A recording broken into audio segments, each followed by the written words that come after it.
ධර්මානුශාසනාව ශ්‍රවණය කරන්නට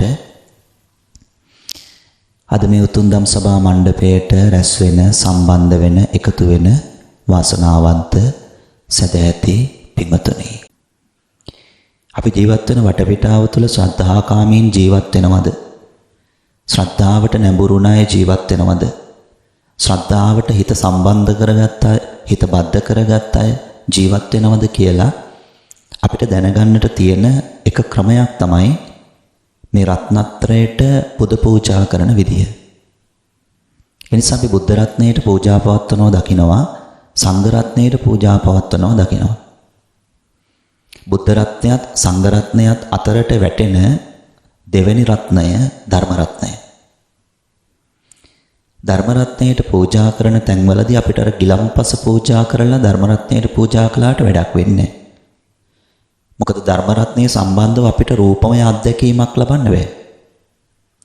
බුද්ධ රත්නයේ සම්බන්ධව අපිට රූපමය අත්දැකීමක් ලබන්න පුළුවන්. පන්සලෙන් පන්සලට, විහාරයෙන් විහාරයට බුදු පිළිමේ වෙනස් වුණත් අපිට එතනදී බුද්ධ රූපය නැමැති කල්පනාවක් හිතට ගන්න පුළුවන්. ඒ වගේම තමයි සංඝ රත්නයේ සම්බන්ධවත් අපිට රූපමය අත්දැකීමක්, ඒ කියන්නේ රූපයක් හිතට ගන්න පුළුවන්. එහෙත් මේ ධර්ම රත්නයේ සම්බන්ධව අපිට රූපයක් හිතට ගන්න බෑ. අර රූපයක් හිතට ගන්න පුළුවන් ශක්තියින් වෙනුවෙන් අපි තෙල් මල් පහන් සුවඳ දුම් පූජා කළා. ධර්ම රත්නයේ වෙනුවෙන් පූජා කරන කෙනෙක් කල්පනා කරන්න ඕන කොහොමද මම ධර්ම රත්නයට හරියට පූජා කරන්නේ? ධර්ම රත්නයට හරියට පූජා කිරීම සඳහා භාවිතා කරන්නට ඕන වටිනම දේ තමයි අද මේ දායක පින්වතුන් තමන්ගේ පින්කම වෙනුවෙන් භාවිත කරන්නේ. බුදුරජාණන් වහන්සේත් මතක් කරන්නේ මහණෙනි, සියලුම ආමිෂ දානයන් පරද්දලා මේ ධර්ම රත්නය ඇසුරු කරගෙන, ධර්ම රත්නය සම්බන්ධ කරගෙන, ධර්ම රත්නය වෙනුවෙන් කරන ධර්ම දානය දහම දීම ශ්‍රේෂ්ඨයි කියලා භාග්‍යවතුන් වහන්සේ මතක් කරනවා. දහම දීම ශ්‍රේෂ්ඨයි මහණෙනි කිව්වා. බුද්ධ ශාසනයක් පවතින වටපිටාවකදී දහම දෙනවා කියන්නේ, දහමින් පූජා කරනවා කියලා කියන්නේ ධර්ම ශ්‍රවණය කරන එක, ධර්ම ශ්‍රවණය කරන්නට ඉඩකඩ සලස්වන එක, මේ සියල්ල දහමට කරන පූජාවන් බවට පත් වෙනවා. ඒ නිසා අපි ජීවිතේ එකම එක වතාවක් හරි මේ ධර්ම රත්නයට කරන පූජාව කරලා තියෙන්න ඕන. ඒ කියන්නේ දහමින් පූජා කරලා තියෙන්න ඕන, දහම පූජා කරලා තියෙන්න ඕන. යම් කෙනෙක් මේ දහම පූජා කිරීමට නැඹුරු වෙනවද, ඒ දහම පූජා කිරීමට නැඹුරු වෙන කුසලයම කවදා හරි දවසක කොතන හරි තැනක Tamanට ඵල දෙනවා. දහම පූජා කිරීමේ කුසලය Tamanට ඵල දෙනවා. ඒ ඵල දෙන්නේ කොහොමද? Tamanට මේ දහම අවබෝධ වෙනවා.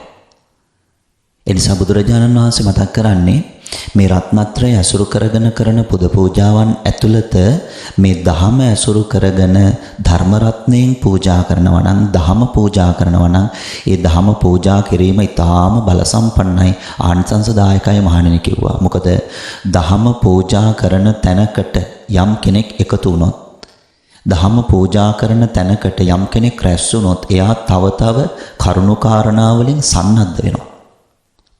ධර්ම රත්නය තුලින් තමයි හැම වෙලාවෙදීම ශ්‍රද්ධාව උපද්දවන්නේ. ධර්ම රත්නය තුලින් තමයි හැම වෙලාවෙදීම මාර්ගඵල ලබා දෙන්නේ. ධර්ම රත්නය තුලින් තමයි හැම වෙලාවෙදීම ලෝකෙන් එතර කරන්නේ. ආමිෂ දාණය තුලින් කරන්න බැරි පුදුම දෙයක් මේ ධර්ම දාණය තුලින් සිද්ධ කරන්න පුළුවන්. ඒ නිසා ධර්ම දාණය ආමිෂ දාණයට වැටෙන පින්කමක් නෙවෙයි. මල් පූජා කිරීම ආමිෂ දාණයට වැටෙන පින්කමක්. ඒ වගේම ගිලම්පස පූජා කිරීම ආමිෂ දාණයට වැටෙන පින්කමක්. පහන් සුවඳ දුම් පූජා කිරීම ආමිෂ දාණයට වැටෙන පින්කමක්. ඒත් මේ ධර්ම දාණය නැත්නම් දහම පූජා කිරීම ආමිෂ දාණයට වැටෙන පින්කමක් නෙවෙයි. බුදුරජාණන් වහන්සේ මතක් කරනවා මේ පූජාවල් දෙකෙන්, ඒ කියන්නේ ආමිෂ දාණය සහ ප්‍රතිපත්ති දාණය කියන පූජාවන් දෙකෙන් භාග්‍යවතුන් වහන්සේ මතක් කරන්නේ මහණෙනි, ආමිෂ දාණයට වඩා ප්‍රතිපත්ති දාණයට තමයි මිනිස්සු නැඹුරු වෙන්න ඕන.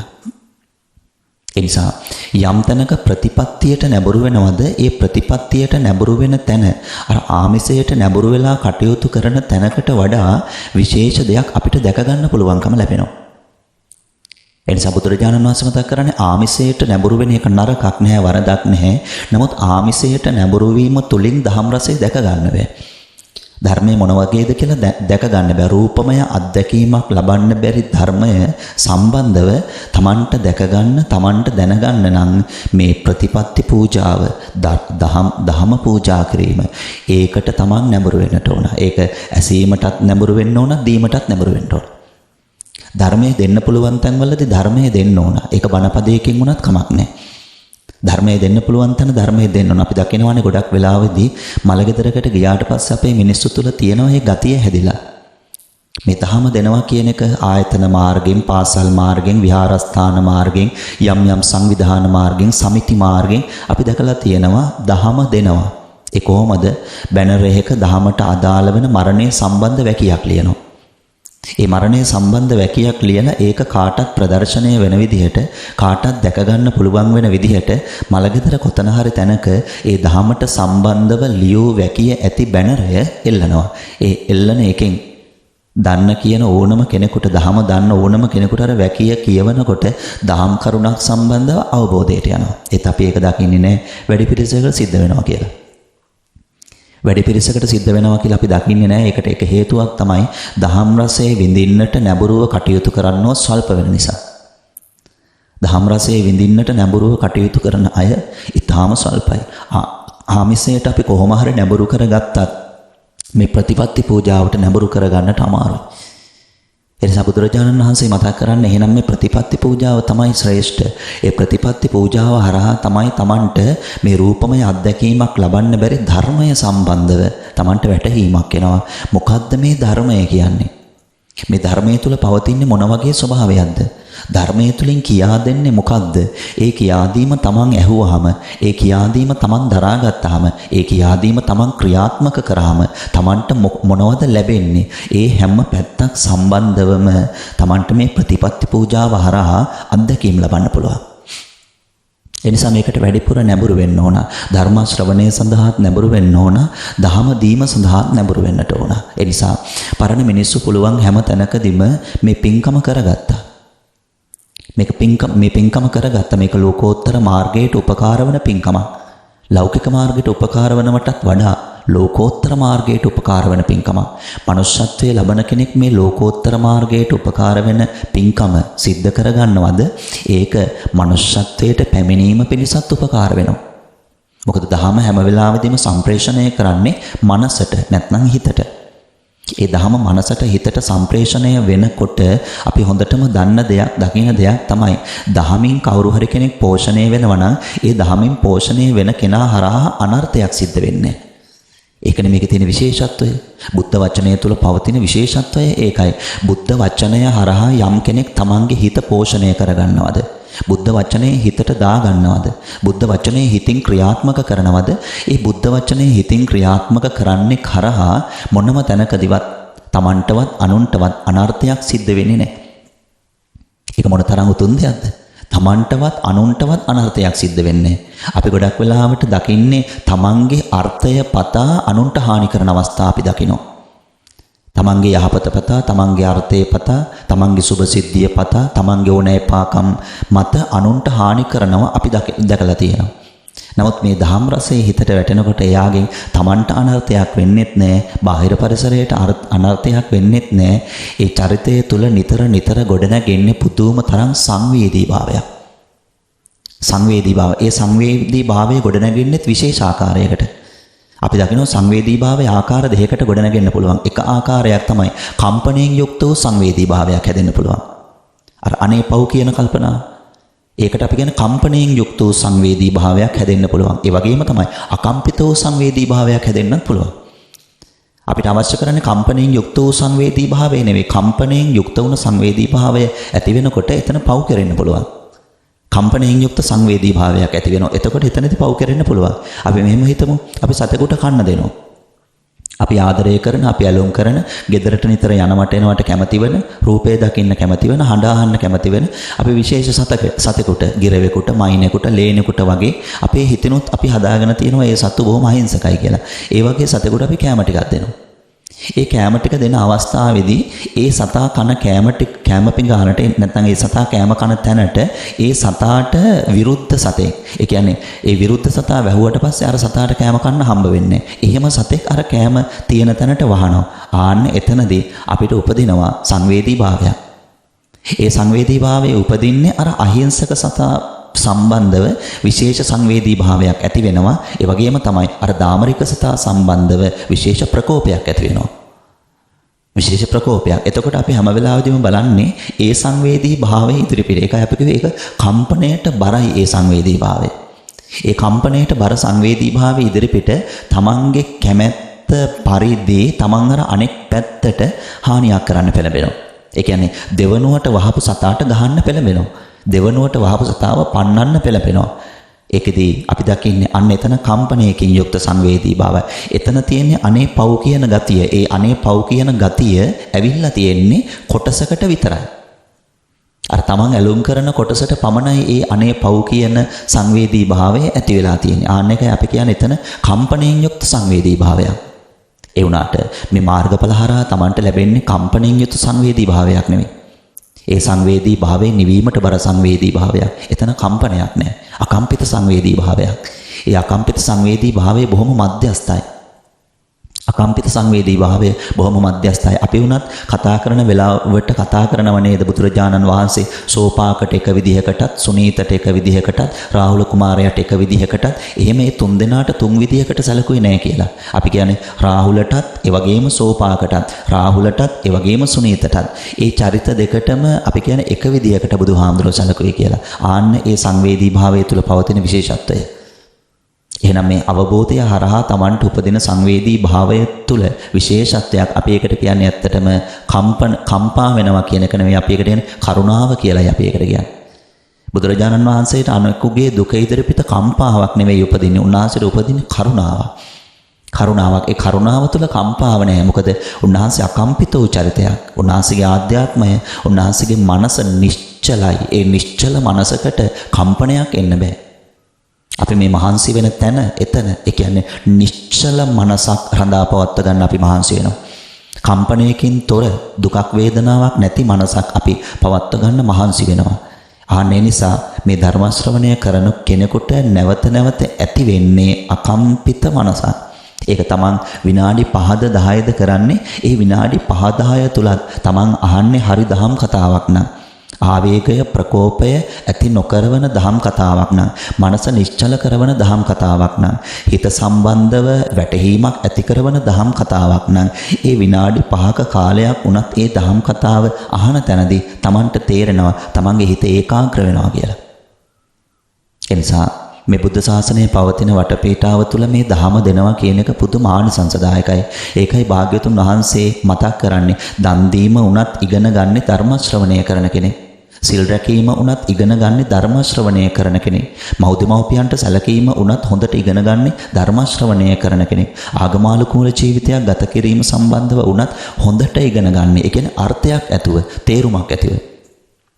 ඉගෙනීම සම්බන්ධව කතා කරනකොට බුදුරජාණන් වහන්සේ මතක් කරන්නේ අපි ඉගෙන ගන්න දේ, අපි දැනගන්න දේ, අපි දැනගන්න ඕන, අපි ඉගෙන ගන්න ඕන අර්ථයක් ඇතිව, තේරුමක් ඇතිව.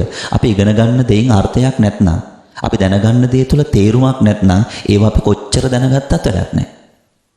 අපි නිකන් කල්පනා කරලා බැලුවොත් එහෙම මිනිස්සුනේ අහලා නැවත කන් දෙකෙන් අහා දැනගන්න දේවල් අපි හොඳට විවේකීව කල්පනා කරලා බැලුවොත් ඇත්තටම ඒව තේරුමක් නැහැ.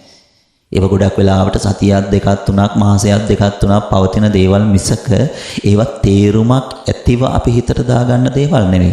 බුදුරජාණන් වහන්සේ මතක් කරන්නේ අපි දැනගන්න ඕන තේරුමක් ඇති දේවල්. ඒ තේරුමක් ඇති දේ අතරට වැටෙන අග්‍රතම දේ තමයි මේ ධර්මය කියන දේ. ඒක තුල පුදුම විදිහට, ඒ තුලින් පුදුම විදිහට Tamanට මේ හාත්පස වටපිටාවත්, Taman තුල පවතින වටපිටාවත් පැහැදිලි කරනවා. තමන් මොන වගේද කියලා ධර්මයේ තුලින් පැහැදිලි කරනවා. තමන් මොන වගේද කියලා ධර්මයේ තුලින් පැහැදිලි කරගන්න කෙනෙකුට තමන්ව අවබෝධ වෙනවා. ඒක ඉස්සෙල්ලා තමන්ට සිද්ධ වෙනකොට හාත්පස වටපිටාව සම්බන්ධවත් අවබෝධ වෙනවා ධර්මයේ තුලින්. එතනදී අර තමන් අවබෝධ කරගන්න කෙනෙක් નિરાයාසයෙන්ම පස වටපිටාව සම්බන්ධව ඉබේම අවබෝධ කරගන්නවා. බුදුහාමුදුරුවෝ මතක් කළේ ඒකයි. තමන්ම අවබෝධ කරගන්නයි බුදුරජාණන් වහන්සේ මතක් කරන්නේ මහන්සි වෙන්න. තමන්ව අවබෝධ කරගන්න මහන්සි වෙන්න. තමන්ව අවබෝධ කරගන්න කියන්නේ මේ බාහිරට පේන තමන් ලෙස ගත්ත රූපකාය නෙවෙයි. ඒක අවබෝධ කරගන්න ඒ හැටි දෙයක් නැහැ. ඒක අවබෝධ කරගන්න තමන් කියලා අරගෙන තියෙන රූපකායට වඩා තමන් ලෙස අරගෙන තියෙන්නේ මේ සිත නැමැති ස්වභාවය. ඒක තමයි තමන් කියලා අරගෙන තියෙන්නේ. රූපකායක් තමන් කියලා අරගෙන තියෙනවා. ඒක අපි නැහැ කියන්නේ. ඒකනේ මිනිස්සු රූපකායට පුදුම විදිහට වසඟ වෙන්නේ. මිනිස්සු රූපරාගයේ මේ රූපකායට පුදුම විදියට වසඟ වෙනවා. උපනුපන් සෑම තලයකම ඒ උපදින සෑම සත්වයක්ම මේ රූපකාය සම්බන්ධව රාගය රූපකාය සම්බන්ධව ඇලීම හදා ගන්නවා. ඒ රූපකාය සම්බන්ධව වහවැටීම ඇලීම හදාගන්න එක හේතුවක් රූපකාය සම්බන්ධව අවබෝධයක් නැතිකම. රූපකාය සම්බන්ධව තමන් යම් මට්ටමකට තමන්ගේ අවබෝධය දියුණු කරගන්නවද ඒ දියුණු කරගන්න තමන් මේ රූපකායෙන් ගිලිහෙනවා. තමන් මේ රූපකායෙන් ගිලිහෙනවා. රූපයට තියෙන ඇල්ම වැඩි කරන්න තමන්ට රූපයට බද්ධ වෙන්න වෙනවා. රූපය සම්බන්ධ තියෙන ඇලීම අඩු කරන්න තමන්ට මේ රූපයෙන් දුරස් වෙන්න පුළුවන්කම තියෙනවා.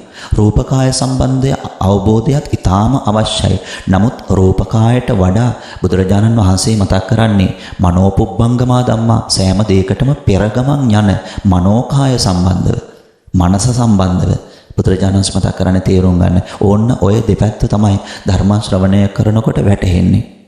රූපකාය සම්බන්ධව කොහොමද බණ අහන කෙනෙකුට ඇතිවෙන වැටහීම? ඊටාම පුළුල් වැටහීමක්.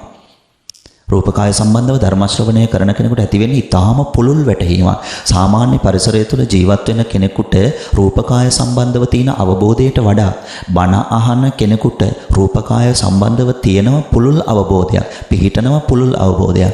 ඒ අවබෝධය අපිට දැක ගන්න පුළුවන්. එයා රූපය සම්බන්ධ අවබෝධයෙන් කටයුතු කරන්න කියලා අපිට දැක ගන්න පුළුවන්. කොහොමද ඒක අපිට ප්‍රකට වෙන්නේ? කොහොමද පෙන්වුම් කරන්නේ? එයා මේ රූපේහි දි รา පත් වීම ඉදිරිපිට, මේ රූපේහි වෙනස් වීම ඉදිරිපිට, මේ රූපේ ලෙඩවීම ඉදිරිපිට එයා කම්පා වෙන්නේ නැහැ.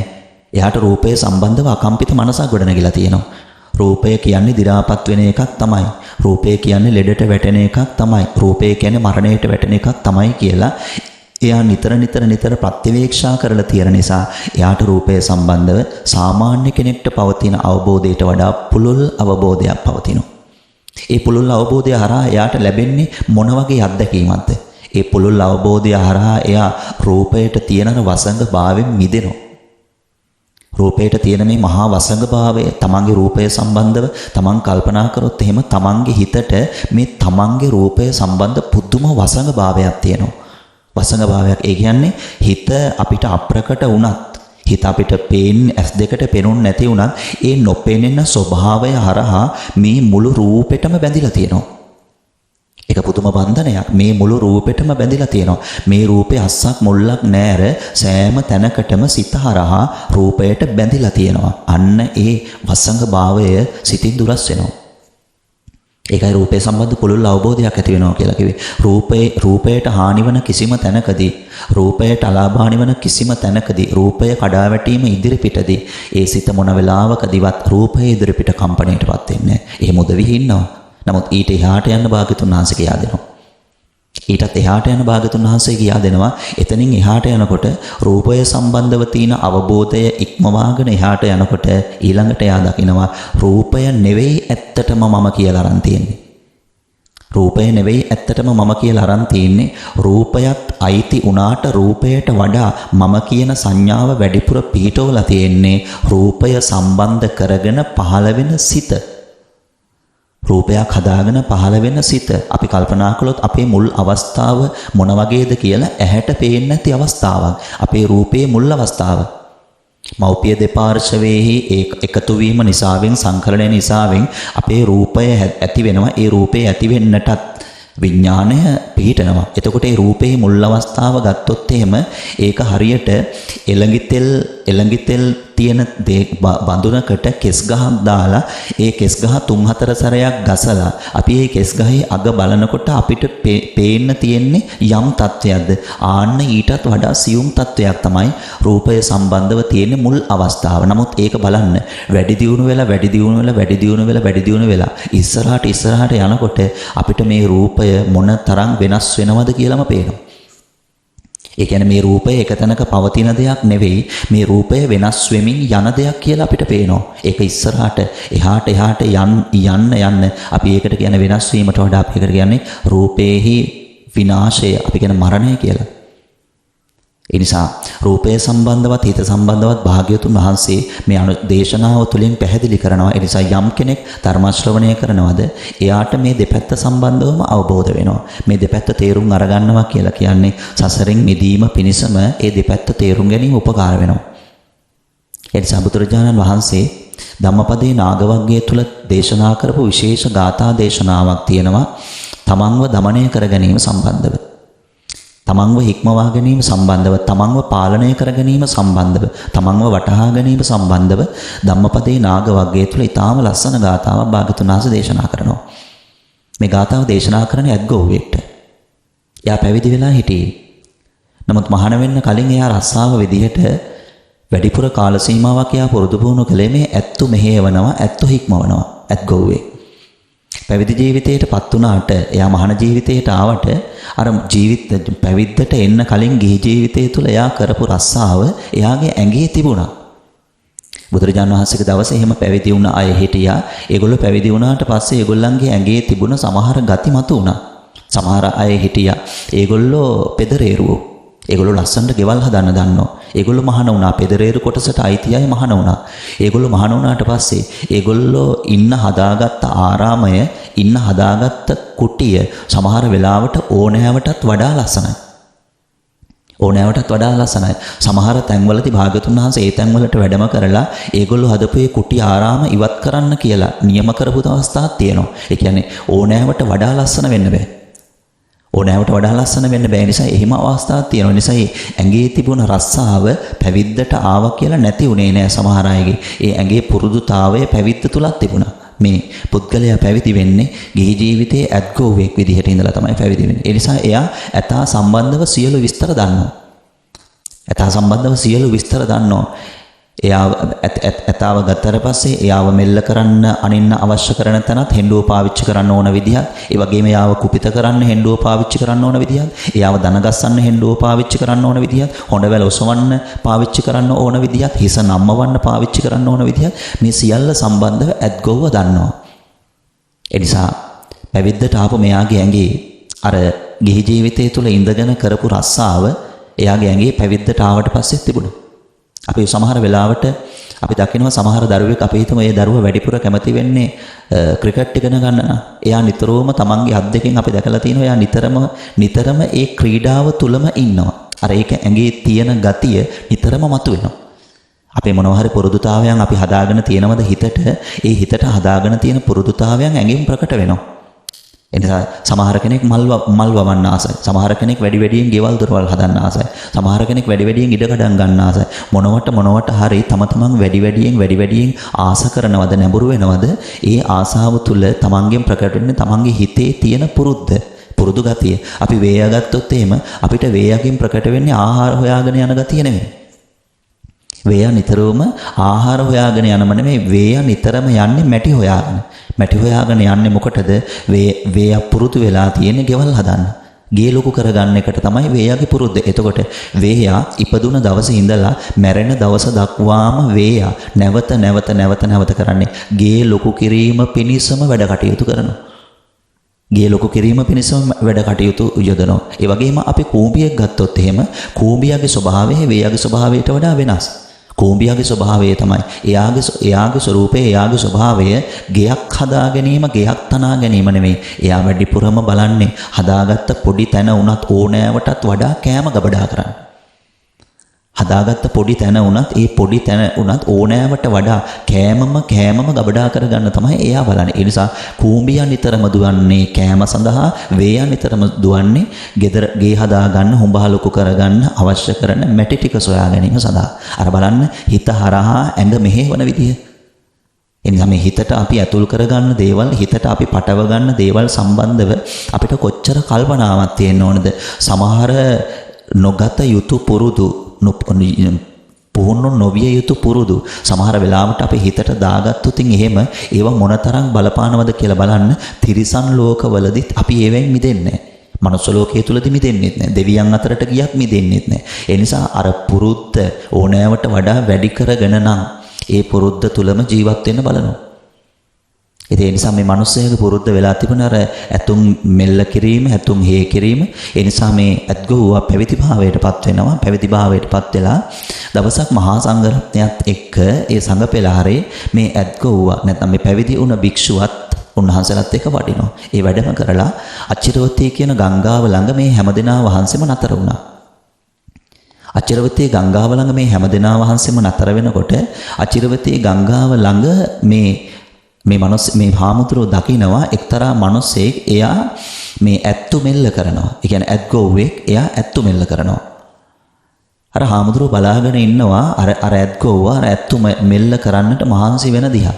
ඒ බලාගෙන ඉන්න ගමන් මේ භික්ෂුව අර තමන්ගේ ළඟ හාමුදුරුවන්ට කිව්වා, ඔය විදිහට නම් ඔය ඇතාව මෙල්ල කරන්න බෑ. ඔය ඇතාව මෙල්ල කරන්න අනිනවා නම් මෙන්න මෙතනට තමයි හෙන්ඩුවෙන් අනින්න ඕන කියලා.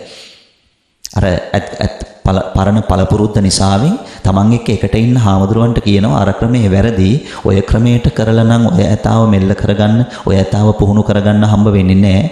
ඔය ඇත්ගොව්වා හරි මිනිස්සෙක් නම් මෙන්න මෙතනට තමයි ඇතාගේ අනින්න ඕන. මෙන්න මේ නිලයට ඇන්නොත් තමයි ඔය ඇත්ගොව්වා කියන දේ ඔය ඇතා කරන්න නැමෙන්නේ කියලා මෙයා අර හාමුදුරුවන්ට තමන්ගේ අත්දැකීම විස්තර කරනවා. ඒ විස්තර කරනකොට අර ඇත්ගොව්වට මේ හාමුදුරුවෝ කියන එක ඇහුණා. මේ හාමුදුරුවෝ කියන එක ඇහුණාට පස්සේ ඒ ඇත්ගොව්වා අර හාමුදුරුවෝ කියපු විදිහට හෙන්ඩුව පාවිච්චි කරලා ඇතාව මෙල්ල කරන්න කටයුතු කරනකොට ඒ ක්‍රමය සාර්ථක වුණා. හෙන්ඩුවෙන් ඇතාව මෙල්ල කිරීම පිණිස වුණත් කරන්න හිංසාවක්. එතකොට මේ හාමුදුරුවෝ පැවිදි ජීවිතයටපත් වෙලා අර උපකාර කරන්නේ හිංසාවක් කිරීම සඳහා. ඒ කියන්නේ ඇත්ගොව්වෙක් කියලා කියන්නේ ඇතාට ඇතාගේ පාඩුවේ ඉන්න දෙන්න කෙනෙක් නෙවෙයිනේ. ඇතාට ඇතාගේ පාඩුවේ ඉන්න දෙනවා නම් ඒ ඇතාට හෙන්ඩුවක් අවශ්‍ය කරන්නේ නැහැ. හෙන්ඩුවක් හැම වෙලාවෙදිම ඇතාට අවශ්‍ය කරන්නේ ඒකෙන් අපිට ප්‍රකට වෙන දේ තමයි ඇතාට ඇතාගේ පාඩුවේ ඉන්න බෑ. උට ඉන්නේ අවස්ථාව නැහැ. ඒ නිසා මේ හාමුදුරුවෝ අර කියපු වචනය මේ ඇත්ගොව්වට ඇහුණාට පස්සේ එයා ඒ හාමුදුරුවෝ කියපු පිළිවෙලට ඇතාගේ නිල බලලා අර හෙන්ඩුවෙන් අනිනකොට ඇතා ඒ මිනිස්සගේ වචනයට ඒ ඇත්ගොව්වගේ බහට නම්‍යශීලී වුණා. මේක හැම හාමුදුරු කෙනෙක්ම දැක්කා. මේ භික්ෂුවට පුදුම හැකියාවක්නේ තියෙන්නේ. මේ භික්ෂුව මේ තරම් හැකියාවක් තියාගෙන හංගගෙන ඉන්න කෙනෙක්නේ කියලා හැම හාමුදුරු කෙනෙක්ම මේ භික්ෂුව ගැන කතා කරන්න ගත්තා විතරක් නෙවෙයි. මේ හාමුදුරුවෝ පිරිස බුදුරජාණන් වහන්සේ මුණ ගැහෙන්න ආවා. බුදුරජාණන් වහන්සේ බැහැ දකින්න ආපු වෙලාවේදී මේ හාමුදුරුවෝ පිරිස බුදුරජාණන් වහන්සේට මතක් කළා, ස්වාමීනි මේ අහවල් නම්මැති භික්ෂුව ඇත්තු මෙල්ල කරන්න හොඳට දන්නවා. ඒ ඇත්ගොව්ව රස්සාව හොඳට කරලා තියෙනවා. ඇත්ගොව්ව රස්සාව තුළ එයාට හොඳ පළපුරුද්දක් තිබිලා තියෙනවා. භාගතුන් වහන්සේ අහනවා, ඇයි මහණෙනි එහෙම කියන්නේ? එතකොට කියනවා, ස්වාමීනි අපි මෙහෙම මේ ගමන වඩිනකොට අචිරවතී ගංගාව ළඟ අපි ටිකක් නතර වුණා. ඒ අචිරවතී ගංගාව ළඟ අපි නතර වුණ අවස්ථාවේදී මෙන්න මේ විදිහට සිදුවීමක් වුණා. ඒ සිදුවීමේදී මේ භික්ෂුව ඒ ඇතා මෙල්ල කරන්න ඕන විදිහ පිළිබඳව පැත්තකට වෙලා කියනකොට ඒ ඇත්ගොව්වා ඒක අහගෙන ඒ භික්ෂුව කියපු විදිහට ඇතාව මෙල්ල කරා ස්වාමීනි කිව්වා. භාගතුන් වහන්සේ අර භික්ෂුවට කතා කළා. ඒ භික්ෂුවට කතා කරලා අහනවා, ඔබ මේ කියන කතාව ඇත්තද? ඔබ මේ විදිහේ දෙයකට අචිරවතී ගංගාව ළඟදී පෙළඹුණාද? මෙහෙම වචනයක් දෙන්න, මෙහෙම කටින් වචනයක් පිට කරන්න, මේ හිංසනයට අදාළ වචනයක් මේ. මෙහෙම වචනයක් පිට කරන්න ඔබ පෙළඹුණාද ඇහුවා. ඒ වෙලාවේදී අර භික්ෂුව සැක නැතුව ඇත්ත කිව්වා. එහෙමයි ස්වාමීනි, මම දන්න රස්සාව, මම කරපු රස්සාව ඒක. ඒ නිසා මිනිස්සයා කරනවා බලන් ඉන්නකොට මට ඒ රස්සාවේ වැරද්ද තේරුණා.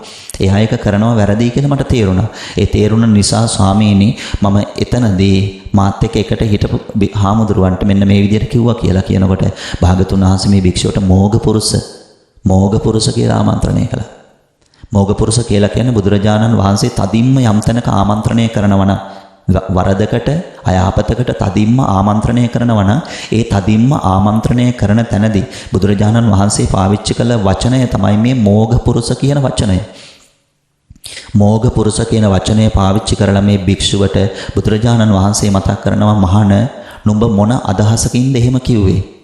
හොඳටම දන්නවා ඔය ඇත් යානා වලින් අස්සුන්ගේ අස්වැන්ගේ යානා වලින් මේ බුද්ධ දේශනාව තුල තියෙන ගමන යන්න බෑ. ඔබ දැනගන්නට ඕන කරන්නේ ඒ ඇත්තුන්ගේ පිටේ ගිහිල්ලා අස්වැන්ගේ පිටේ ගිහිල්ලා ඒ සත්තු මෙල්ල කරගෙන ගිහිල්ලා මේ ගමන යන්න බෑ කියන එක ඔබ දැනගන්න ඕන මහණ කියලා බුදුරජාණන් වහන්සේ දැඩිව අවවාද කළා අර භික්ෂුවට. නැවත එවැනි දෙයක් සිද්ධ නොවෙන්නට බුදුරජාණන් වහන්සේ අනුශාසනා කළා. ඒ අනුශාසනාව කරන තැනදී භාග්‍යතුන් වහන්සේ මතක් කරන්නේ මේ ඇතෙකුගේ පිටේ ගිහිල්ලා අස්වැයෙකුගේ පිටේ ගිහිල්ලා මේ ගමන අවසන් කරන්න බෑ මහණෙනි කිව්වා. ඒ නිසා වාහනයක ගිහිල්ලා රථයක ගිහිල්ලා සතෙක්ගේ පිට ගිහිල්ලා මේ ගමන අවසන් කරන්න බෑ මහණෙනි. යම් කෙනෙක් මේ ගමන අවසන් කරන්න බලනවා නම් මොන ගමනද මේ සංසාර ගමන? මේ සංසාර ගමන අපි සෑම කෙනෙක්ම වැළ නොකැඩී යන මේ සංසාර ගමන මේක යම් කෙනෙක් අවසන් කරන්න බලනවා නම් කෙලවර කරන්න බලනවා නම් ඒක මේ භෞතික ලෝකයේ තුල තියෙන යානයක වාහනයක නැගිලා ගිහිල්ලා ඒක කරන්න බෑ මහණෙනි කිව්වා. එහෙමනම් ඒක කරන්න තියෙන එකම ක්‍රමය තමයි මේ ධර්ම යානය නැත්නම් මේ ධර්මය තුලින් තමයි ඒක කරන්න පුළුවන් මහාන කියලා බුදුරජාණන් වහන්සේ එතනදී අනුශාසනා කරනවා. මේ අනුන්ව দমনය කරන්න, අනුන්ව මෙල්ල කරන්න, අනුන්ව හීලෑ කරන්න නෙවෙයි යන්න ඕනේ. ඉස්සෙල්ලාම තමන් බලන්න ඕන තමන්ව හීලෑ කරගන්න, අනුන්ව හීලෑ කරන්න, අනුන්ව මෙල්ල කරන්න ගිහිල්ලා කවදාවත් දිනුමක් ලබන්න බෑ මහාන කිව්වා. බෑ මහාන කිව්වා. අපි වුණත් කල්පනාවට ගන්න ඕන අපි වැඩිපුර බලන්නේ අනුන්ගේ දොසද තමන්ගේ දොසද? අපි වැඩිපුර දකින්නේ අනුන්ගේ වරදද තමන්ගේ වරදද? අපි ඒක කල්පනා කරනකොට අපිට තේරෙනවා සෑම කෙනෙක්ම පාහේ අනුන්ට ඇඟිල්ල දික් කරන්නම තමයි බලන් ඉන්නේ. අනුන්ගේ වරදකට අනුන්ගේ දෝෂයකට සෑම කෙනෙක්ම පාහේ අනුන්ට ඇඟිල්ල දික් කරනමයි බලාගෙන ඉන්නේ. බුදුරජාණන් වහන්සේ මතක් කරන මේ තමන්ව දර්ශනය වීම ඊටාම ස්වල්ප වශයෙන් සිද්ධ වෙන්නේ. තමන්ගේ වරද, තමන්ගේ අඩුව, තමන්ගේ හැදිය යුතු තැන, තමන්ගේ නිවැරදිය යුතු තැන ඒ සම්බන්ධව තමන්ට දර්ශනය වෙන්නේ ඊටාම ස්වල්ප වශයෙන් මහණෙනි. නිතරම මේ බලන්නේ අනුන්ව මෙල්ල කරන්න, අනුන්ව দমনය කරන්න, අනුන්ව යටත් කරන්නයි කිව්වා. මේ සත්‍යයාගේ තියෙන ස්වභාවය. ඒ නිසා බුදුරජාණන් වහන්සේ මතක් කරනවා එහෙනම් අනුන්ව দমনය කිරීමෙන් මේ ගමන අවසන් කරන්න බෑ. මේකදී තමන්ව দমনය කරගන්න ඕන. බුදුරජාණන් වහන්සේ මෙතනදී තමන් ලෙස ගන්නේ මේ සිත. මේ සිත සෑම කෙනෙක්ම තමන් ලෙස අරගෙන තියෙන මේ සිත ඒ තමන් ලෙස ගත්තා වූ සිත සම්බන්ධව බලන්න කිව්වා. මේකට එන යන සිතුවිලි තියෙනවා. හැම මොහොතක් පාසාම මේකට සිතුවිලි එනවා යනවා. ඒ කියන්නේ උපදිනව නැති වෙනවා. මෙහෙම කියලා තරම් පොඩි වෙලාවක්වත් අපිට මේ හිත නිදහසේ පවතිනවා කියලා පෙන්වන්න වෙලාවක් නැහැ. එනවා යනවා කියන ස්වභාවය මේ සිතුවිලි ඇති වෙනවා නැති වෙනවා කියන ස්වභාවය. ඒ ඇති වෙලා නැති වෙන අවස්ථා දෙකට මැදින් පවතිනවා කියන ස්වභාවිකුත් තියෙනවා. එතකොට මේ උත්පාද තිතිබංග කියන අවස්ථා තුන මේ එනවා යනවා සිතුවිලි මොහොතක් පාසාම සිතේ ස්වභාවය නම් නැවත අරමුණු ගන්නවා. සිතුවිලි එනවා යනවා. අපි ඒක විවේකීව කල්පනා කරොත් අපිට පේනවා, අපිට තේරෙනවා ඒක සිතුවිලි වල ස්වභාවය, සිතේ ස්වභාවය තමයි මේ සිතුවිලි ගැනීම. ඒ ගත්තට ඒවා තියාගන්න බෑ. ඒවා මොහොතක් පාසාම වෙනස් වෙවි ඉතුරු නැතුව වෙනස් වෙවි යනවා. එහෙනම් හිතේ ස්වභාවය එනවා යනවා, සිතුවිලි එනවා යනවා. අන්න ඒ සම්බන්ධව යම් කෙනෙකුට දකින්න පුළුවන් නම් ඒ සිතුවිලි එන යන ස්වභාවය සමත භාවනාව තුළ ඉන්න කෙනෙක් උනත් විදර්ශනා භාවනාවට යනකොට අර සමත භාවනාව තුළ සිතුවිල්ලක් බලමින් ඉන්න අවස්ථාව සමත භාවනාව කියලා කියන්නේ. බලමින් විතරක් නෙවෙයි ඒ බලන් ඉන්න සිතුවිල්ලට එල්ලෙමිනුත් ඉන්න අවස්ථාව. අපි දුම් බුද්ධානුස්සති භාවනාව, එහෙම නැත්නම් මෙත්තානුස්සති භාවනාව, අසුභානුස්සති භාවනාව කියලා එතනදී අර මහා ප්‍රවාහයෙන් එයා ටිකක් මිදිලා තියෙනවා. ස්වල්ප වූ සීමාවකට එයා බර වෙලා ඒත් එතන නැවත සමතයට අදාළ කරන සිතුවිලි එයා උපදවනවා. විදර්ශනාවට යනකොට විදර්ශනාවේ ඉන්න කෙනෙක් මේ සමතය තුළ උපද්දවන සිතුවිලි සම්බන්ධව බලනවා. සමතය තුළ උපද්දවන සිතුවිලි සම්බන්ධව බලනකොට එයාට විදර්ශනාවෙන් පේනවා සමතය සම්බන්ධව උපද්දවන සිතුවිලි වලත් තියෙන්නේ එන යන ගතියමයි. සිතුවිලි ස්වභාවයේ එන යන ගතිය එයා විදර්ශනාවේ ඉඳගෙන සමතේ බලනවා. සමතේ බලනකොට එයාට පේනවා මේ සිතේ ස්වභාවයේ සිතුවිලි වල ස්වභාවය තමයි මේ එන යන ගතිය, ඇති වෙන නැති වෙන ගතිය, උපදින විනාශ වෙන ගතිය, නැත්නම් උපාද වය, උදය වය. එන යන ගතිය. ඒක ඕනම කෙනෙකුට තේරෙනවා. සිත සම්බන්ධව කතා කරනකොට ඕනම කෙනෙකුට තේරෙනවා සිතේ ස්වභාවය මොකක්ද? සිතේ ස්වභාවය තමයි සිතුවිලි එන යන ගතිය. සිතුවිලි එන අන්න ඒ එන යන සිතුවිලි සම්බන්ධව කල්පනාව ගැනීම, එහෙම නැත්නම් සිහිය උපදවා ගැනීම, සිහිය පහළ කර ගැනීම තමයි විදර්ශනාව කියලා කියන්නේ. එතකොට සමතය හරහා වුණත් එයා මෛත්‍රියට බර වුණ සිතුවිල්ලක් ගන්නවද? ඒ මෛත්‍රියට බර සිතුවිල්ල සම්බන්ධව එයා කල්පනා කරනකොට එයාට ඒ මෛත්‍රිය සම්බන්ධ සිතුවිල්ල විදර්ශනාව වෙලා පේනවා. විදර්ශනාව තමයි ශ්‍රේෂ්ඨම, සමතය නෙවෙයි ශ්‍රේෂ්ඨ. බුදුරජාණන් වහන්සේ මතක් කරන්නේ සමතය බුද්ධ ආගමෙන් පිට කෙනෙක්ට වුණත් කරන්න පුළුවන්. ඒ කියන්නේ Hindu ආගමේ මිනිසෙක්ට වුණත් සමතය කරන්න පුළුවන්. එහෙම කරගෙන ඉන්න අයත් ඉන්නවා. සමත කරගෙන ඉන්න අය ඉන්නවා. සිත සමත කරගෙන. සිත සමත කරගෙන කියලා කියන්නේ මේක විහිදෙන්නේ නැහැ. ඒ උදවියගේ සිත. ඒගොල්ලෝ මේක සමත කරගෙන එකඟ භාවයකටපත් කරගෙන හිටියත් නිවිලා නැහැ.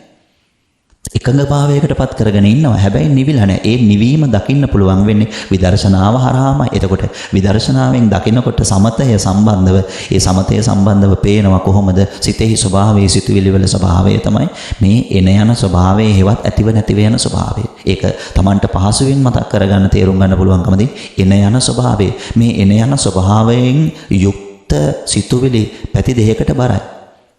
එකක් තමයි පින්පව් පැත්ත, අනෙක් පැත්ත තමයි කුසල අකුසල පැත්ත. ඔය දෙපැත්තට තමයි නිතරම සිතුවිලි යන්නේ ඔය දෙපැත්ත හරහා. ඔය දෙපැත්තෙනුත් වැඩිපුර හිත ස්පර්ශ කරන්නේ පව සහ අකුසලය කියන දෙපැත්ත. සමහර තැනකදී සිතට පව් පහළ වෙන්නේ. ඒ කියන්නේ පාප චේතනාවක් එන්නේ. මරන්න, හොරකම් කරන්න, ගහන්න, කඩන්න, හානි කරන්න එහෙම පාප චේතනාවක් එන්නේ නැහැ. පාප චේතනාවක් නාවත් ඒ සිතෙහි ස්වභාවය ඒක අකුසලයට බරයි. ඒ කියන්නේ පවට වඩා ගොඩක් ඉහළ තියෙන දෙයක් තමයි අකුසලයේ සම්බන්ධ. පවෙන් අකුසලයේ මනින්න බෑ. අකුසලයේ නිසා තමයි පව් සිද්ධ වෙන්නේ. ඒකයි මේ බණ පොතේ මේ වචන විශේෂ කොට තියෙන වෙන් වශයෙන් පින පව කුසලය අකුසලය.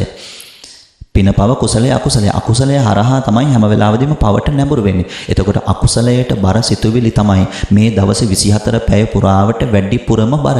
මොනවද අකුසල් නම් ලෝභයට, ද්වේෂයට, මෝහයට පෘථග්ජන භාවය තුල ඉන්න තාක්කල් මේ පුහුදුන් සත්වයාගේ සිත නැවත උපදින්නේ මෝහයට බර වෙලා. මෝහය තුලමයි පවතින්නේ. ඒකට කියන අවිද්‍යාව කියලා. එතකොට මෝහය තුල මේ සිත පවතින තාක්කල් ඒ මෝහය සම්බන්ධ වුණ සිතේ නිතරම උපදින්නේ ලෝභයයි, ද්වේෂයයි. මෝහය මූලික වෙලා උපදින සිතේ ස්වභාවය තමයි ලෝභයත්, ද්වේෂයත්. එතකොට පුහුදුන් සත්වයා තුළ නිරන්තරයෙන්ම ලෝභ, ද්වේෂ, මෝහ උපදිනවා. පින් කරන තැන්වලදීත් ලෝභ, ද්වේෂ, මෝහ උපදිනවා. ඒකනේ බුදුරජාණන් වහන්සේ මතක් කරන්නේ කුසලයයි දියුණු වෙන්න ඕනේ කියලා. පින් කරන තැනත් ඒක විවේකීව තමන් කල්පනා කරලා බලන්න. තමන් දැනගෙන තියෙන දහම් කරුණු හරහා තමන් විවේකීව කල්පනා කරලා බලන්න මේ පින හරහාත් ලෝභය, ද්වේෂය, මෝහය උපදිනව නේද කියලා. එතකොට තමන්ට තේරෙනවා පින හරහා ලෝභය, ද්වේෂය, මෝහය උපදිනවා. ඒ නිසා බුදුරජාණන් වහන්සේ මතක් කරන්නේ එහෙනම් කුසලය තමයි දියුණු වෙන්න ඕනේ. කුසලයයි දියුණු වෙනකොට එහෙනම් සමතයකටපත් කරගෙන ඉඳීම නෙමෙයි, සමතය තුලටත් මේ එන යන ස්වභාවය Taman දකින්න ඕන. සිතුවිලි එන යන ස්වභාවය Taman දකින්න ඕන. ඒක බෙදාගෙන දකින්න Tamanට පුළුවන් වෙන්න ඕන. කුසල් මොනවද, අකුසල් මොනවද කියලා බෙදාගෙන දකින්න. ඒ බෙදාගෙන දකින්න පුළුවන් වෙන තැනදී Tamanට තේරෙනවා නම් අකුසල් වැඩිපුර හිතෙනවා කියලා. අකුසල් වැඩිපුර හිතට එනවා කියලා, අකුසල්ම වැඩිපුර පහළ වෙනවා කියලා තමන්ට සිහිය උපදවා ගන්න ඕන. වහාම ඒ ක්‍රමය වෙනස් කළ යුතුයි. තමන්ට සිහිය උපදවම වහාම මේ ක්‍රමය වෙනස් කළ යුතුයි. අකුසල් නම් වැඩිපුර පහළ වෙන්නේ බුද්ධානුශාසනාව වන්නේ අකුසල් පහළ කර ගැනීම නොව කුසලස්ස උපසම්පදා. කුසල් පහළ කර ගැනීමයි. කුසල් පහළ කරගන්න සිතක ස්වභාවය නිතරම ත්‍රිලක්ෂණ ධර්මතාවයෙන් බලන අනිත්‍ය දුක්ඛ අනාත්ම. අනිත්‍ය දුක්ඛ අනාත්ම කියන ත්‍රිලක්ෂණයෙන් බලනවා. ඒකට පුළුවන් විදිහට තමන් මහන්සි වෙනවද, තමන් කැප වෙනවද, වෙලාව හදා ගන්නවද, මේ අත්දැකීම් තමන්ට ලබන්න බැරි නෑ. එතකොට තමන්ටම තේරෙනවා තමන්ගේ සිත දැන් විදර්ශනා මාර්ගය තුල ගමන් කරනවා. ඒ විදර්ශනා මාර්ගය තුල ගමන් කරනවා කියලා දැනෙන්නේ කොහොමද? එයාට මේ සිත නැවත එයා දකිනවා. එන යන සිතුවිලි සම්බන්ධව එයා දකිනවා. බලන්න ඒක මොන තරම් ආරක්ෂාවක්ද Tamanට. එන යන සිතුවිලි සම්බන්ධව දකින්න බැරි වුණොත් නේද කෙනෙක් සතෙක් මරන්න පෙළඹෙන්නේ. එන යන සිතුවිලි සම්බන්ධව මේ මොහොත ඇති වෙන්න යන්නේ මොහොතයි. ඒ කියන්නේ ක්ෂණයක වෙලාවක් ඇති වෙන්නේ. සිතුවිල්ලක් ඇතිව පැවත නැතිව යාමට ගත වෙන්නේ ක්ෂණයක වෙලාවක්. ක්ෂණයක් කියන්නේ තප්පරයක් නෙවෙයි. තප්පරයක් ලක්ෂයෙන් පංගුවක් ගත්තා ක්ෂණයක් වෙන්නේ. ඊටත් වඩා ස්වල්ප කාලයක්. බලන්න බුදුරජාණන් වහන්සේගේ බුද්ධ ඥානය මොන තරම් තීව්‍රද කියලා. තප්පරයක් ලක්ෂයකට බෙදලා ඒ ලක්ෂයෙන් පංගුවක් ඒ ලක්ෂයෙන් කොටසක් ගත්තා. ඒක ක්ෂණයට අයිති වෙන්නේ නැහැ. ඊටත් වඩා ස්වල්ප කාලයකදී මේ සිත ඇතිව පැවත නැතිව යනවා. ඇතිව පැවත නැතිව යනවා. එතකොට මේ ඇතිව පැවත ක්ෂණයකදී ඇතිව පැවත නැතිව යන සිතට මොහොතකදී පහළ වෙන අකුසලයකින් උනම් බලන්න කොයිතරම් හානියක් කරන්න පුළුවන්ද කියලා. එහෙනම් හිත බලාගෙන ඉන්න කෙනෙකුගෙන් අකුසල් කෙරෙන්නේ නැහැ. ඒ සිතට අකුසල් පහළ වෙන්නේත් නැහැ. මොකද බලාගෙන ඉන්න නිසා. බලාගෙන ඉන්න නිසා. ඒ නිසා බුදුරජාණන් වහන්සේ මේ භික්ෂුවට මතක් කරන්නේ මහාන එහෙනම් මේ සතුන් හීලෑ කරන විදිහ නෙවෙයි කියා දෙන්න ඕන සතුන් দমনය කරන විදිහ නෙවෙයි දැනගන්න ඕන ඉගෙන ගන්න ඕන ඕවගේ නැගලා ගියා කියලා ඕවගෙන් කෙලවරක් දකින්න යන්න බෑ. ඒ නිසා තමන්ව පුළුවන් තරම් දැක ගන්න තමයි මහණෙනි මහන්සි වෙන්න ඕනේ කියලා භාග්‍යතුන් වහන්සේ මතක් කරන්නේ. කියන්නේ මේ තමන්ව දැක ගන්න තමන්ව වෙල්ල කරගන්න මහන්සි වෙන්න කිව්වා. ඉතින් ඒකට පුදුම තරම් වීරයක් අවශ්‍ය කරනවා. පුදුමතරම් වීරයක් අවශ්‍ය කරනවා. වීරයම විතරක් නෙවෙයි එතනදී Tamanට ඒ ඕනෑකම කොයිතරම් තිබුණත් Tamanට ඒකට සුදුසු පරිසරයක් නැත්නම් ඒ ඕනෑකම පරිමහ ගන්න Tamanට බැරි වෙනවා. මේ සිත දැකීමේ ඕනෑකම Tamanට තියෙනවා. මේ තරම් අසිරිමත් දෙයක් මේ ලෝකේ නැහැ කියලා Tamanටම ප්‍රත්‍යක්ෂ වෙනවා. මේ ලෝක තුල තියෙන අසිරිමත්ම ස්වභාවය තමයි සිත කියන ස්වභාවය. ඒ තරම්ම වේගවත් දෙයක් මේ ලෝකයේ තුල කිසිම දවසක ඇති වෙන්නේ නැහැ. සිත තරම් වේගවත් ස්වභාවයක් මේ ලෝකයේ තුල කිසිම දවසක ඇති වෙන්නේ නැහැ. ඒ තරමටම වේගවත් බවක් මේ සිත තුල තියෙනවා. ඒ වේගවත් බව Tamanට හොඳට ප්‍රകൃතියෙන් දැක ගන්න පුළුවන්කම ලැබෙනවා කියන්නේ ඒක පුදුම තරම් දෙයක් පින්වතුනි. මේ ලෝක තුල පවතින අසිරිමත්ම ස්වභාවය නම් සිතයි. ලස්සනම ස්වභාවයේ සිතයි. Tamanට ඒක ප්‍රත්‍යක්ෂ වෙනවා. ඒක වැටහෙනවා. එහෙනම් මොහොතකදී ඇතිව පැවත නැතිව යන සිත මේ එන යන සිත සම්බන්ධව තමන් කල්පනාකාරී නම් තමන් විමසිලිවන්ත නම් එතනදී තමන් මේ සිත දිහා බලාගෙන ඉන්නවා කියන්නේ සිත දකින්නවා කියලා කියන්නේ. ඒක පුදුම වීරයක් සහ ඒකට පුදුම ඉඩකඩක් අවශ්‍ය කරනවා. ඒකයි බුදුරජාණන් වහන්සේ කරණීය සූත්‍ර මත කරන්නේ අපකිච්ච වෙන්න පුළුවන් තරම් වැඩවලින් අඩු වෙන්න. වැඩවලින් අඩු වෙන්න පුහුදුන් ගතිය තමයි පුළුවන් තරම් වැඩවලින් වැඩි වෙන්න බලන එක. මොනවා හරි දෙයක් පටල ගන්නවා. කොතනින් හරි දෙයක් පටල ගන්නවා. භාගතුන් වහන්සේ මතක් කරන්නේ පවිවේක සහිතං. ඒ කියන්නේ මේ වැඩවලින් අඩු වෙලා පුළුවන් තරම් විවේක ගන්න. ඒ විවේකය සිත දැකීම පිණිස භාවිත කරන්න කියලා භාගතුන් වහන්සේ මතක් කරනවා. ඒ නිසා සිත දැකීමට මඟ කියලා තියලා තියෙන එහෙනම් අසිරිමත්ම දර්ශනය බුද්ධ දර්ශනය. අනේ නිසා මේ බුද්ධ ශාසනයේ පවතින වටපිටාව තුළ Tamanට මේ වෙනුවෙන් අපකප වෙන්න පුළුවන් නම් අඩුමතරමේ සමතය ඔස්සේ හරි කමක් නැහැ. පොඩි හරි වෙලාවක් Tamanට දවසේ ගෙවෙන 24 පැයෙන් වෙන් කරලා ගන්න පුළුවන්කම තියෙනවා නම් ඒක Tamanගේ ලොකු ජයග්‍රහණයක් කියලා Taman හිතන්න ඕනේ. ඒ නිසා බුදුන් වඳින්න උනත් කවුරු හරි කෙනෙක් වෙලාව වෙන් කරගෙන ඉන්නවා නම් ඒක ලොකු ජයග්‍රහණයක් Tamanගේ ජීවිතේ. මොකද ඒ තරමටම වැඩ රාජකාරී වලට හිර වුණ ආධ්‍යාත්මයක් අද වෙනකොට පවතින්නේ. තමන්ට බුදුන් වඳින්න වෙලාව තමන් පොඩි වෙලාවක් හරි දවසේ පැය 24න් අපි මෙන්න මේ වෙලාවට බුදුන් වඳිනවා. අපි මෙන්න මේ වෙලාවට ගිලම්පස ටික තියෙනවා. අපි මෙන්න මේ වෙලාවට බුදුපාන පත්තු කරනවා කියලා ඒ වැඩ ටිකට හරි කවුරු හරි පොඩි වෙලාවක් වෙන් කරලා තියෙනවා නම් ඒකත් ලොකුම දෙයක්. ඉතින් මේ බුද්ධ ශාසනය තුල නමුත් එතන නැවතිලා ඉන්න කියන එක නෙවෙයි අපි කියන්නේ. එතනින් එහාට තමන්ට යන්න මේ මාර්ගය තියෙනවා. ඒ නිසා මේ මාර්ගය තුල තමන්ට තනිව ගමන් කරන්න පුළුවන්. ඒකට අවශ්‍ය කරන වටපිටාව තියෙන කාලෙක අපි මේ ජීවත් වෙන්නේ. ඒකට අදාළ කරන ධර්ම කරුණු කාරණා ඕනෑවටත් වඩා අද වෙනකොට පවතිනවා. ඉතින් ඒ නිසා තමන්ට බැහැ කියලා ප්‍රතික්ෂේප කරන්නට කිසිම විදියකින් හැකියාවක් නැහැ. තමන් ඒකට වෙලාව ඉඩකඩ වෙන් කරගෙන මේ බුද්ධ වචනය පරීක්ෂා කරන තමන් බලනවා නම් ඒක තමන්ගේ ජීවිතයට හැම අතින්ම ආශිර්වාදයක් වෙනවා කියලා තමන්ටම දැනෙනවා. ඒ නිසා අනාගාමී මාර්ගඵලය දක්වාම තමන්ට ගිහි ජීවිතය තුළ ඉඳගෙනත් යන්න පුළුවන්. සෝවාන් මාර්ගඵලයේ ඉඳලා අනාගාමී මාර්ගඵල දක්වාම ගිහි ජීවිතය තුළ ඉඳගෙන තමන්ට යන්න පුළුවන්කම තියෙනවා. ඒ නිසා මේ මාර්ගඵල කවුරු හරි කෙනෙක් හිතින් ස්පර්ශ කරන්නට මහන්සි වෙනවද? ඒක තමයි මේ බුද්ධ ශාසනයේ ඵල නෙලා ගන්නවා කියලා කියන්නේ.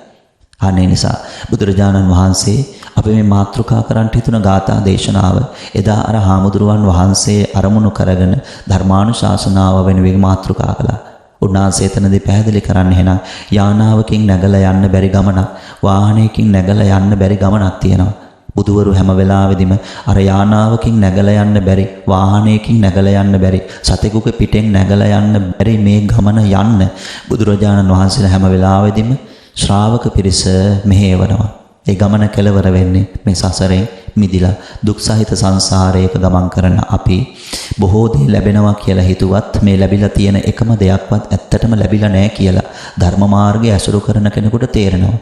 නොලැබීමමයි පවතින්නේ, ලැබීම කියලා දෙයක් අඟවන්නවත් බෑ කියලා අපිට තේරෙනවා. අපිට පේනවා නොලැබීමමයි පවතින්නේ. ඒ නිසා ගෙවී යාමේ ධර්මතාවයකට යටත් වුණ ලෝක ධාතුව තුළ ලැබෙනවා කියලා අපිට දෙයක් පණවන්න බෑ. ඒ ලැබෙන දේ ගෙවී යාමේ ධර්මතාවයට යටත් නම් එතනින් ප්‍රකට වෙන්නේ නොලැබීමමයි. අනේ නිසා ලැබෙන්නේ කියන එකට වඩා කවුරුත් කල්පනා කරන්නට ඕන ධර්මානුකූලව කල්පනා කරලා බලනකොට නොලැබීමම තමයි සෑම අස්සක් මුල්ලක් නෑරම තියෙන්නේ. තව කොයිතරම් මේ සසර ගමන තුල තමන් ඉපදෙන්නට අවශ්‍ය කරන මග වටපිටාව හදාගත්තත් ඒ උපදින හැම තැනකදීමත් තමන්ට මූණ දෙන්න වෙන්නේ නොලැබීමටමයි. ආයි ඒකේ දෙවනි කතාවක් නෑ. ඒක එහෙම නෙවෙයි කියලා කියන්න බෑ. ඒ කියන්නේ අපේ වචනෙන් කියනවා නම් ආයේ එකේ දෙකක් නැහැ. ඒක එහෙම නෙවෙයි කියලා කාටවත් කියන්න බෑ. දහම් ඇස පුහුණු කරන කෙනෙකුට තේරෙනවා හැම තැනකදීම පහළ වෙන වටපිටාව, Tamanට ලැබෙන වටපිටාව තුල තියෙන්නේ ලැබීම නොව නොලැබීමයි. ලැබීමේ නාමයෙන් ලැබෙනවා කියන දේවල් වල තියෙන්නේ නොලැබී යාමේ ස්වභාවයයි. ඒක ධර්මතාවයක්. එහෙනම් නොලැබීම කියන්නේ ධර්මතාවයක්. ඒක ධර්මතාවයක් නම් ඒ කියන්නේ ඒක පවතිනා වූ ස්වභාවයක් නම් ඒ ධර්මතාවයට අපි කවුරුත් මොහොන දෙන්නට ඕනේ. එහෙනම් සිත සම්බන්ධව කල්පනා කළත්, කය සම්බන්ධව කල්පනා කරත් අපිට ඔන්න ඔය ධර්මතාවයේ වැටහෙනවා. ඒ කියන්නේ නොලැබීම තමයි ධර්මතාවය කියලා සිත සම්බන්ධවත් වැටහෙනවා, කය සම්බන්ධවත් වැටහෙනවා. කය සම්බන්ධව හිතනකොටත් මේ කය තුල තියාගන්න පුළුවන් දෙයක් නැහැ. සිත සම්බන්ධව බලනකොටත් ඇහෙන් කනෙන් නාසෙන් දිවෙන් ශරීරයෙන් මොනතරම් දේවල් මේක ඇතුළට ගත්තත් මේ ගන්න එක දෙයක්වත් තියාගන්න බෑ. මේ ගන්න එක දෙයක්වත් තියාගන්න බෑ. ඒකයි ආසාව වෙනස් වෙන්නේ හැම වෙලාවෙදිම. හිත එක දෙයකට ආස කරලා ඒ ආස කරන දේ ලබා ගත්තට පස්සේ ඒ ලබාගත් දේ සම්බන්ධව පවතින ආසාව ගෙවි යනවා. ඒ ගෙවි යනකොට නැවත තව දෙයකට ආස කරනවා. අන්න ඒක තමයි ස්වභාවය. එහෙනම් හිත සම්බන්ධව ස්වභාවයක් නොලැබී යාම. කොයිතරම් මහන්සි වෙලා වෙරදරලා ගත්තත් මේවා තියන් ඉන්න බෑ. ඒ නිසා සිතුවිලි සම්බන්ධව පවතින්නේ ගෙවී යාමේ ධර්මතාවය. කය සම්බන්ධව හිතනකොට ඒ සම්බන්ධවත් Tamanට තේරෙනවා රූපයත් ගෙවී යනවා, සිතත් ගෙවී යනවා. ඒ කියන්නේ එනවා යනවා, ඇතිව නැතිව යන ස්වභාවය තමයි ධර්මතාවය කියලා Tamanට වැටහෙනවා. ඒ වැටහීම ඔස්සේ Tamanට තේරෙනවා එන ලැබීම කියලා දෙයක් ඇත්තටම ලෝකයා ලබන්නේ නැහැ. මේ සෑම තැනකම පවතින්නේ නොලැබීමමයි කියලා ප්‍රත්‍යක්ෂ වෙනව වැටහෙනවා. එතනදී අකම්පිත ආධ්‍යාත්මයක් කරා උනත් Tamanට ගමන් කරන්න අවශ්‍ය කරන වටපිටාව ඉඩකඩ මේ ධර්ම මාර්ගය තුලින් Tamanට අත්දකින්න හදාගන්න පුළුවන්කම ලැබෙනවා. ඉතින් මේ මඟ තුල ගමන් කරන කෙනෙක් දන්නවා මේ මඟ තුල මොනතරම් සැහැල්ලුවක්, සහනයක්, සුවයක් මේ මඟ තුල තියෙනවද කියලා. මේ මාර්ගය ගමන් කරන කෙනෙක් දන්නවා. ආන්නේ නිසා සූත්‍ර පිටකේ කුද්දගනිකායේ ධම්මපදේ නාගවග්ගයට අයිති වන මේ බුද්ධානුශාසනාව මුල් කරගෙනයි අපි මේ පුරා හෝරාවකට ආසන්න කාලයක් මේ ධර්මානුශාසනාව සිද්ධ කරන්නට යෙදුනේ. එහෙමනම් ධර්මානුශාසනාව ශ්‍රවණය කළ සෑම කෙනෙක්ම කල්පනාවට අරගන්න අත්තානං දමයන්ති පණ්ඩිතා. තමන් දැමුණු කෙනෙක් බවට පත් වෙන්න ඒක තමයි පාණ්ඩිත්‍ය කියලා භාග්‍යතුන් වහන්සේ මතක් කරනවා. ඉතින් ඒ ස්වභාවය අත්පත් කරගන්නට අපි මේ සිද්ධ කළා වූ ධර්මානුශාසනාවත් උපකාර වේවා, හේතු වාසනා වේවා.